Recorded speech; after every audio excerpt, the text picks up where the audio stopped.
कादरी का ख्याल आ रहा था, मगर जब जब वो हनीफ कादरी का सोचता तो उसे नफरत सी महसूस होती थी, जैसे वो अपने हवसनाक हाथ से बलूरी का हाथ शिकंजे की तरह दबा रहा हो।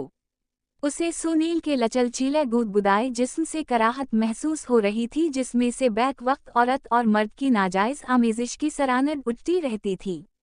वो जब भी बशीर भट्टी को सोचता तो उसे ऐसे लगता था जैसे वो उसे कच्चा खा जाएगा। उसे बशीर के भूखे चेहरे से नफरत थी। यही सब कुछ सोचते हुए जब वो दुकान के पास पहुंचा तो वहां लोगों का मजमा जुमा था।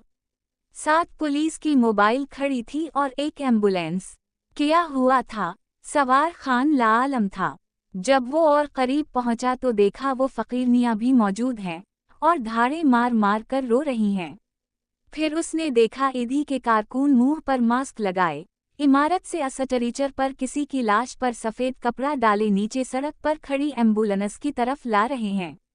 एक शदीद बोका भभका सवार खान के दिमाग को शल कर गया और उसे यूं लगा जैसे ईद अलाज़ही के बाद वो किसी ऐसी सड़क से गुजर रहा है जहां म्यूनिसिपल कमेटी के कारकुन 3-4 दिन से ना आए हों। लाश रखने के बाद एम्बुलेंस और पुलिस मोबाइल वहां से रवाना हो गए।